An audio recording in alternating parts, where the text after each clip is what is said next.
thank you so much for chatting with us today and literally pouring your heart out onto the stage. It was incredible. Thank you. Like Michael said, we have a podcast called Survival Jobs, a podcast. We're going to dive so deep into Walking with Bubbles as we have to. But Jason and I always love to start every chat asking about survival jobs. You're here, you're artists killing it, making beautiful work. So do you guys both have a survival job along your journey that was like your most favorite one, something super exciting? Not like terrible to wake up and go to. I mean, I would say my most fun survival job that I had a long time ago, it's not there anymore. I worked at a candle store on the Upper West Side, and it was called Candlestick.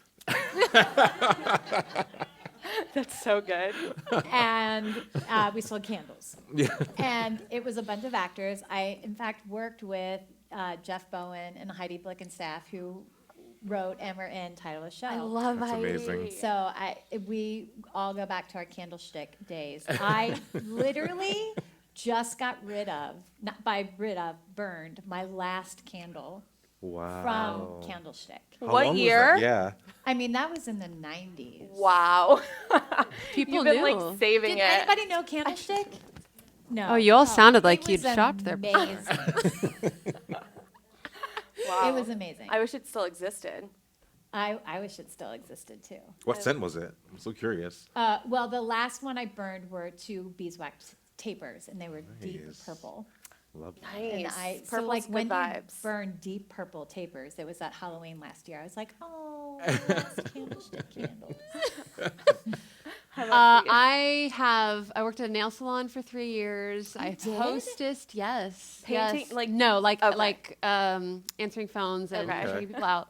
Sounds like that But- manicure is fresh. Yes. I have to, fun fact, when you're a guitar player, you have to have your left hand short and your right hand long. So the nail people are always like, what? What do you want? But now I teach great. music. I teach little music for littles. So like 0 to 3-year-olds. Yeah, right now. It's called Musical Muffins up in Washington Heights. That's so cute. Yeah, that's my day job. Love that. I've also worked in every restaurant and bar in the city. Yes. But I mean, as an Kinda actor, you same. probably have Yeah. to, right? Yes. Yes. Yes. Cash money. Yes. Let's flip it and reverse it. Least favorite survival job. One that you will never, ever, ever even consider going back to, no matter what the circumstances are.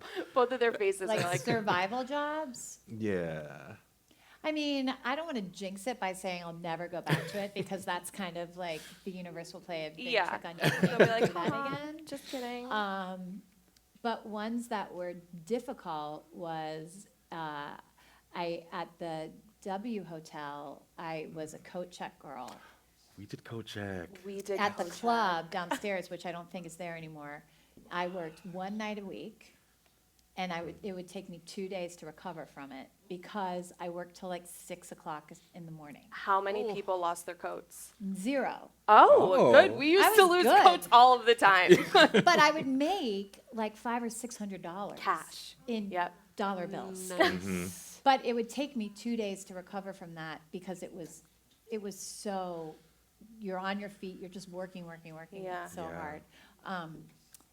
And so that was tough too because like if I had auditions, like I was a wreck. Yeah. So I don't think I'll ever do that again. No It's just Kojak. too hard. Same. I hostessed at a 5-star 5-diamond resort where you had to know everyone by name. So you had very like sophisticated clientele. Like if you've seen The Devil Wears Prada where they're memorizing like a book of people's faces. Oh my gosh. We like weren't allowed to use contractions, like can't, like cannot. We had to address everyone as like their name or ma'am or sir. Like it was all these like very strict Wow. rules.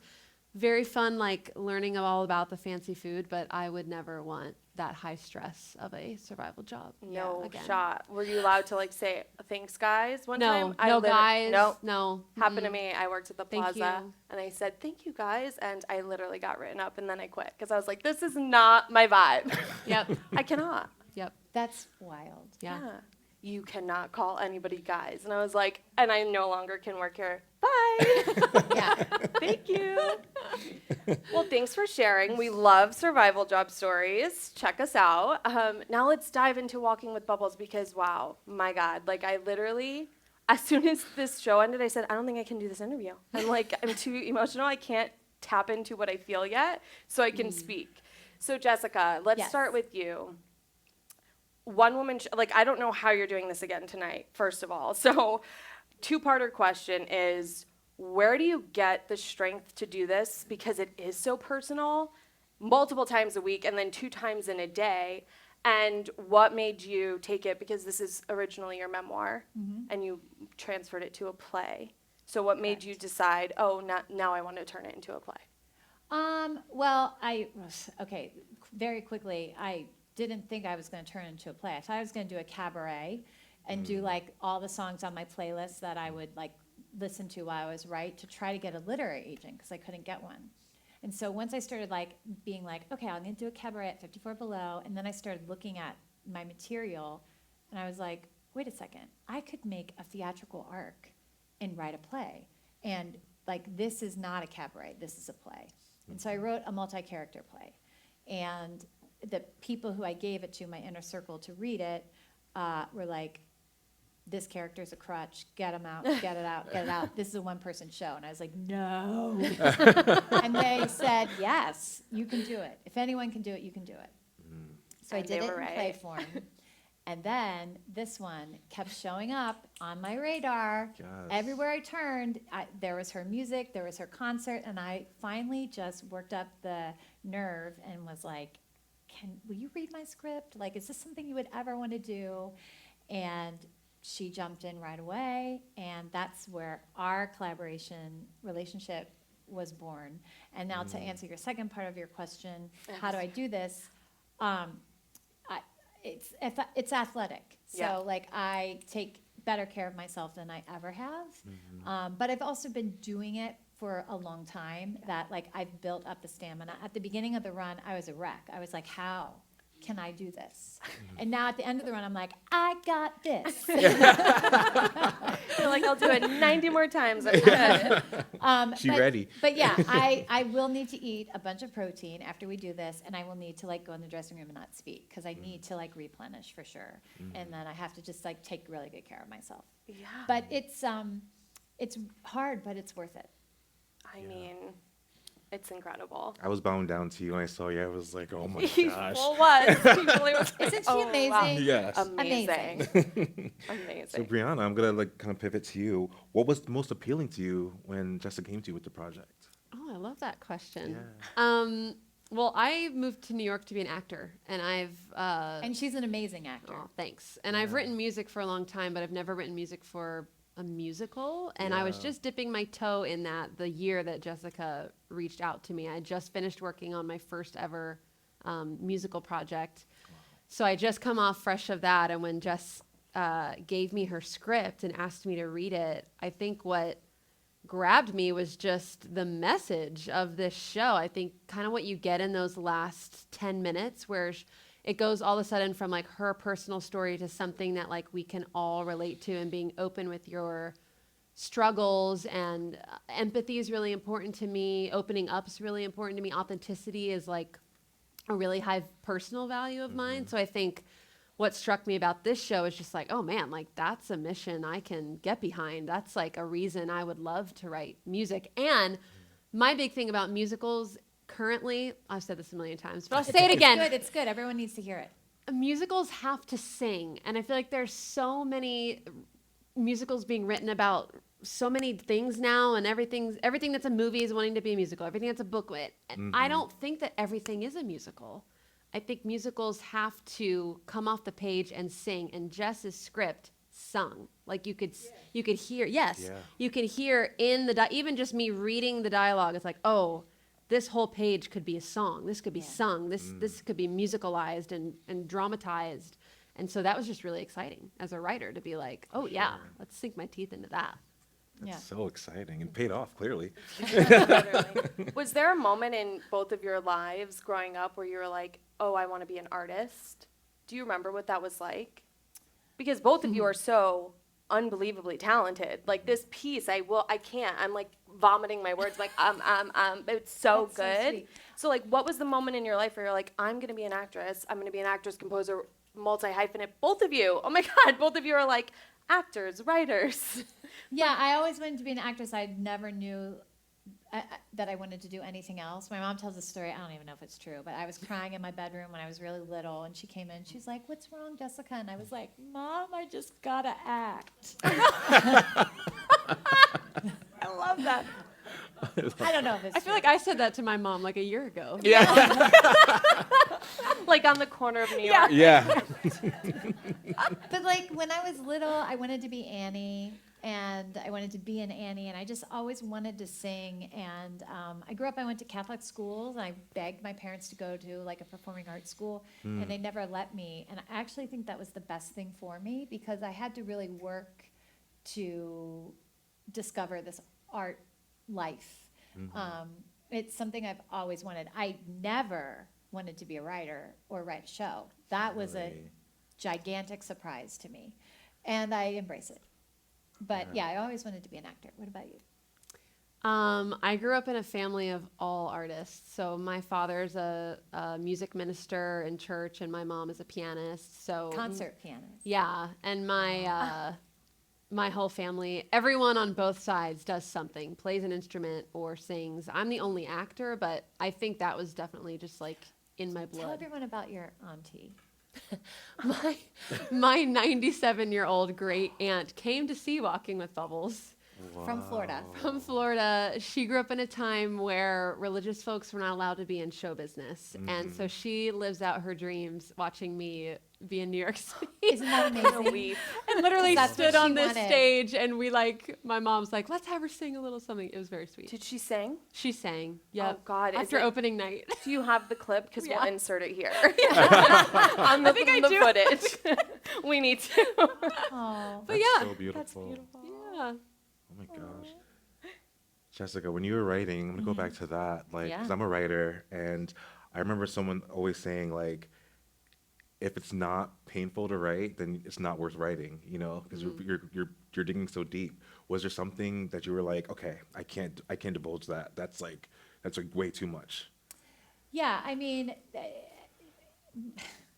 I had to choose what was going to be theatrical and entertaining, and not feel like I didn't want the audience or the viewer to be worried for me. So I had to like sort of cherry pick, how am I going to tell this story so that it's not like a bad situation. And also, this is not just my story, it's my son Beckett's story. And so I do have to keep some things private. So yeah, it was definitely, and Beckett was very much a part of this journey for me, because I wanted to make sure he was okay with everything I told. And it was interesting because some of the things that I wrote about, he didn't remember. So this was sort of like a living history, because I protected him from it. I wanted him to have a relationship with his dad yeah. as long as it was safe. And so he learned a lot too. But yeah, it was a fine line of being like, how am I going to make this theatrical and not uncomfortable? Because there was a lot of uncomfortability in my past. Yeah. Yeah. Has he seen the show? Oh, so many. He gives me notes. What are one of his notes? Tell us. Oh, well, not opening. First preview. Remember that? He's sitting right where this gentleman is sitting right now. I come out on stage Oh, and there's my geez. son. And I was like, holy shit.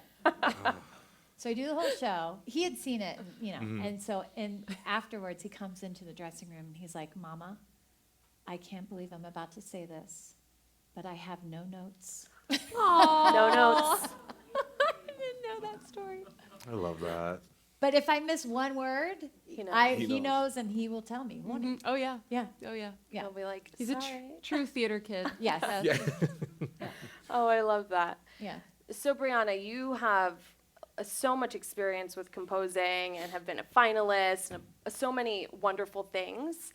How was this experience composing for something so personal, different from other projects you've been on? Yeah. Oh, that's such a good question. This might sound odd to some, but maybe not others. Writing this music in particular for Jess felt like a spiritual experience. I consider creating almost like a divine sort of thing, and the comment we get a lot is that people think that my lyrics sound like her words, like it sounds like one consistent voice.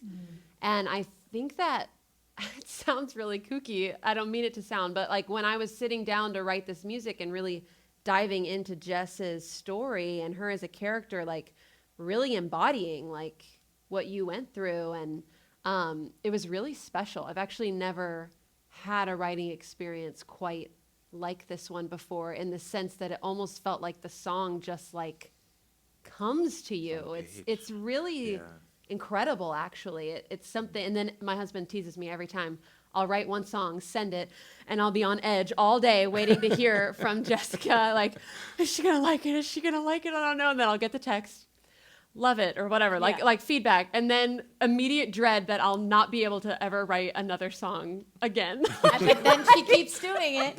But it's like that same cycle every time. It's like you did it, you worry, and then you worry you're never gonna find that thing again, because it almost feels so like this thing that's outside of you that just kind of comes. So I would. She nailed it. I hope to get that. And experience sometimes again. she had to wait because, like I said about keeping Beckett in the process, it was important for me to have Beckett have that first listen as well, because it's his story. Not that he really didn't get a vote, but I wanted him to make him think like he did. Yeah.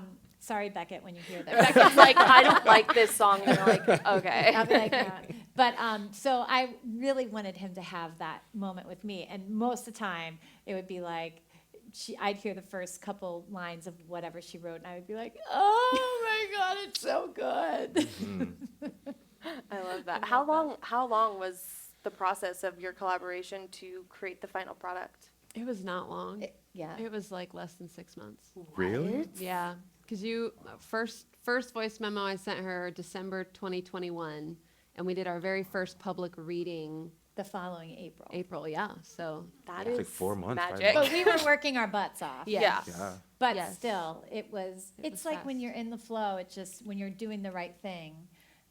And we work really well together. yeah, we say often that we do feel that we're the exception to the rule. We are the exception to the rule. This is not how musicals don't normally take six months to write. And And then she's it's, been like, working on this perfect. many years already. Right. So I've been refining for like 6 years. Yeah. And so, and still refining Yeah. when we started our collaboration. And even after our first reading, lots have changed. And we've always said we want the best for the show. So we've really worked to keep our ego out of it. We've killed a lot of darlings Yeah. because we want what is the best possible outcome. How do we share this to the biggest platform we can get to? So we just keep working on it. Well, it's working. Yeah. So this part of the journey, this little part of the journey, is going to be done on Sunday, the 10th of Yep. September. But what do you see next for this? 'Cause I know this is not the end. Clearly. This is Hell too beautiful. no. Yeah. We don't come this far to come this far. Exactly. Well, we have our album coming out. Yes. Cast album. Yes. Yeah. Yes. Ooh. It's being mixed and mastered right now, so it's still going to be a few weeks. So we're looking forward to that.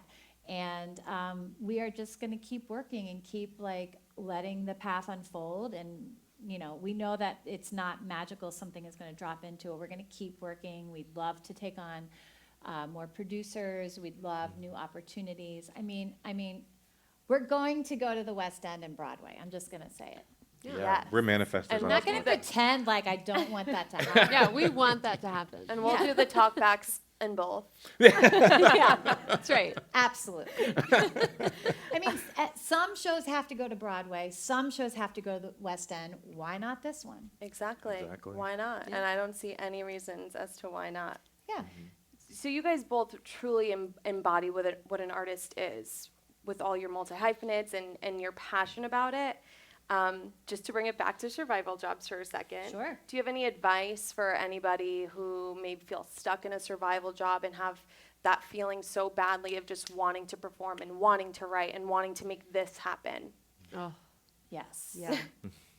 Well, I mean, I'll start. I feel like we're going to say kind of the same thing.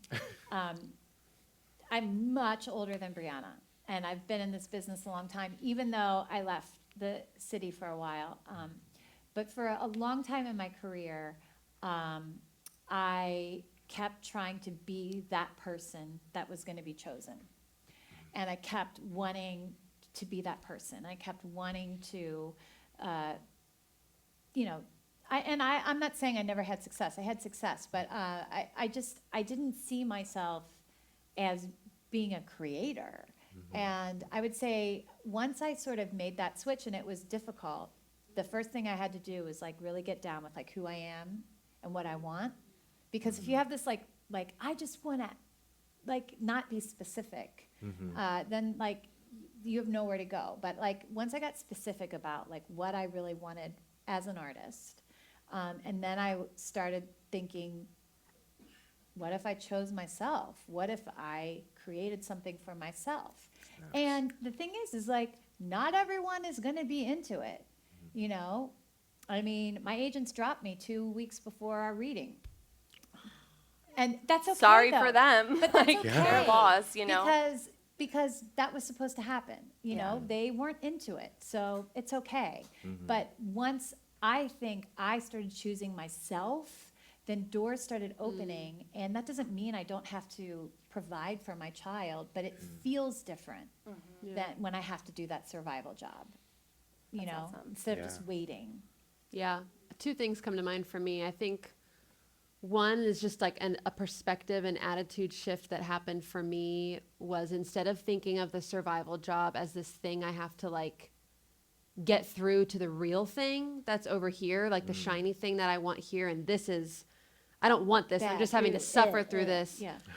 The phrase I kept like on my phone for a long time was do your best with whatever's in your hand at the moment. So if that meant Love that. playing guitar for a 2-year-old's birthday party where nobody knows me and I have moms coming up to me going, oh my God, have you thought about being on Broadway? Or, oh my God, you should be on American Idol. And, you know, they don't know me at all and they mean well. But I remember like calling my mom and crying after a mom said that to me once because I just was like, They God, don't like, know. They don't get it. yeah, it's just Yeah. like, man, like, what am I doing? Like, but then it's like, if I can hold on to, you know what, I'm still making music.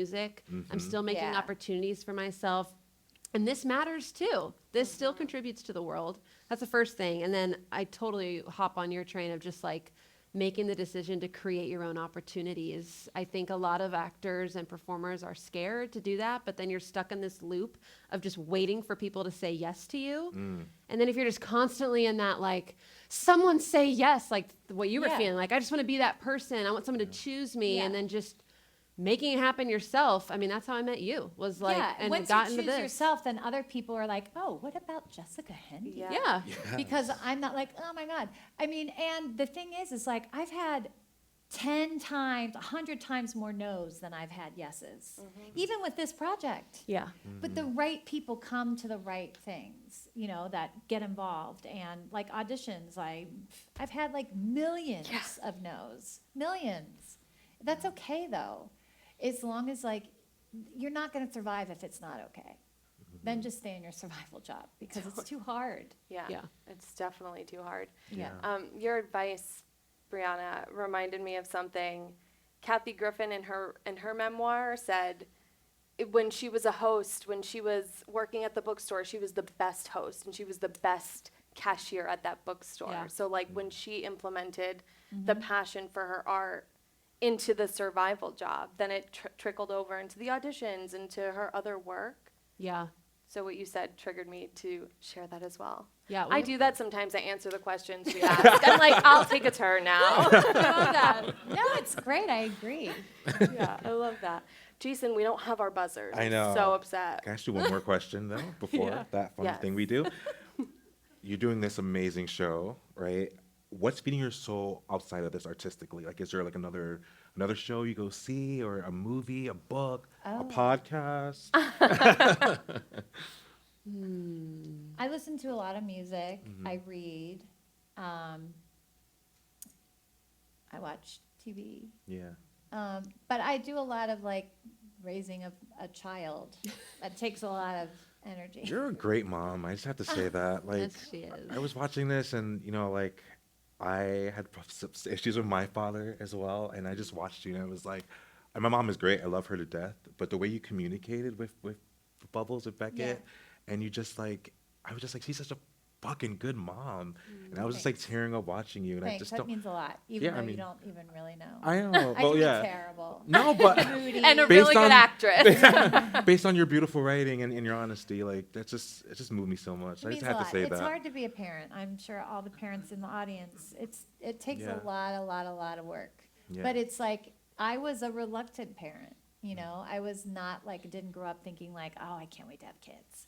I kind of was like, oh, I guess I'll have kids. And like, I had a child, and it was like I would never be right here without having a child. So that's what I do.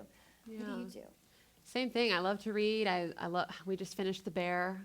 Everybody is Hulu. saying it. I haven't Yeah. even started. So good. Yeah, I do a lot of church music, so that fills me artistically as well to kind of separate it from have another art outlet that's not like for an audience of other people. Yeah. You know what else I will say, especially being in this business, and I was just talking about this with a good friend last night. I think it's important to have a core, especially I think New Yorkers, we don't have our families here. Yeah. But it's important to have a social group of friends who are family, and especially in this business, because that is the type, you have to have someone that is always dreaming in the way you're dreaming. You know, I think this is why we work well together, because you have a lot of big dreams, and I have a lot of big dreams. And if it was one of us didn't, then it would not feel like this relationship that we're both working towards, and we can get each other. And I think that's important as an artist, to have the people around you that are working, not working on Broadway, but working on themselves and working to live a big and wonderful life. Yeah. Totally. And that'll like believe in your dreams as well and not Yeah. tell you why it can't happen. Exactly. Because you do run into that a lot too in New York. Oh, really? Like not me. Yeah. So, Yeah. Yeah. well, Yeah. this has been a lovely chat. Jason and I always like to end our conversations with a game because we Oh. tend to get deep and we love to talk about dreams and, art. So we like to end on a game. We usually have a buzzer, but can we just get the buzzer? It's in the audience. If the like- buzzers, I'm gonna get the buzzers because it makes it way more fun. Get the buzzer. Jason, You while I get the describe the game, buzzers, I'll you Yeah. can tell everybody about So the game. we're gonna play a quick trivia game. Oh, God. There's some multiple choice. Okay. You two are a great team, but I want you to put your competitive pants on Okay. and go against each other for just the next 5 minutes We'll see. with one woman show trivia. Oh God! Pick. How many are there? Oh my gosh. There's a couple. one-woman There's a shows. couple. I we mean, these are found. maybe not all Can I musicals. pink? Yeah, you can. Yeah. Can you guys please hit your sound? Oh, that's not loud enough. Oh, yeah, there. that's better. Put it on your hand. Yeah. Do you want a different color? Is that louder? I don't know. Oh, that's good. Sure. Take the green. We've used these a couple of times, so maybe they're Might need some new batteries. maybe they're losing their loudness. You wanna take the- I'm excited for this game. Yeah. Okay. Are you guys ready? I'm thinking of all No. the one-woman shows in my head right now. Question 1. And by the way, some of them are multiple choice, some of them are not. So if you know the answer before the multiple choice, feel free to buzz. And sorry if Jason said this. If someone buzzes and gets it wrong, the second person can Oh, I didn't say take that, a, so yeah. Okay. take a Oh, turn. great. I'm not gonna know any of these. Question 1. This show is now performed by groups of women, but originally this was staged as a one-woman show performed by Eve Ensler, Oh. who also yes. Vagina monologues. Correct. Yes. I saw it. 1 point. Can someone keep score? The audience, please keep One. score. Question 2. The original Broadway production of this Broadway show starred Lily Tomlin and was recently brought back. Intelligent Signs of the Universe. Yeah. That's not the exact What is it? title. In search for intelligent signs. That's not quite the correct title. Something in search. Oh, damn it. Don't look at me. she's so close though. You're so close. Well, I was going to see if Brianna No. could get it. Give it to her. You're gonna What see is how it? green I am with musicals. In search for intelligent signs? The search for signs of the intelligent. Oh, excuse me. The search for signs of the intelligent life in the universe. Correct. Oh, come on. Ooh, Correct. It's a mouthful. Correct. And I had it in front of me. And I was like, I did that show. You did? I did in I saw a college. video of it. Condensed. The one at the shed just now with Cecily Strong. Was that her name from SNL? Yes, I didn't see that. Wow, it was Yeah. great. It was great. Okay, question 3. Jessica's taking lead, but don't worry, you can make a comeback. We'll see. There is a bonus. Okay. This one-woman show originally premiered at the Edinburgh Fringe Festival in 2013. Fleabag. Yes. You were scared about this game and you're crushing it. I didn't realize I knew so much. You know your history. You're like, are there any others? And you're like listing them like no big deal. okay. Ooh, okay. The plot of this one-woman show follows Tessa, a criminal defense barista whose view. Prima facie. Yes. But I should let you have that. Nothing. Listen, there's a bonus. If you get the bonus, She beat me in the drama desk, but I'm not. That's right. Jodie Cromer. Yes. Yeah. Listen, it's okay. Oh, bonus. Sorry, I was like waiting. We have a bonus. This is for 5 points, so you can come back. Oh Okay. You boy. can make a comeback. Yeah. I don't know. Which legendary EGOT winner made her Broadway debut in her self-titled one-woman show that led to her being cast in Steven Spielberg's The Color Purple? Oh, thanks, audience. Whoopi Goldberg. 5 points to the audience. I did not know that. I didn't but know I it would either. have. It wasn't Oprah. I was like, Yeah. It sure wasn't. thanks, Well, audience. The audience did get 5 points. Congratulations. Jessica, Yes. congratulations. You did win the trivia game. Yes. Love it. Great job, both of you. Great job. This was so fun. Thank you Yeah. guys for getting to sit with us and chat with us. If anyone Thank wants you. to listen or watch, this will be out on the Broadway Podcast Network and Broadway World this Thursday. Yeah. Yay. So you can tune in. Yeah. Awesome. Thank you. you. Thanks for coming. Yeah, thank you. And thank you to Michael and Oh, Tom yes. for setting this all up. Yes. Yeah. And Joey Thank from you. Broadway World. Yeah. Thank you, everybody. Thanks.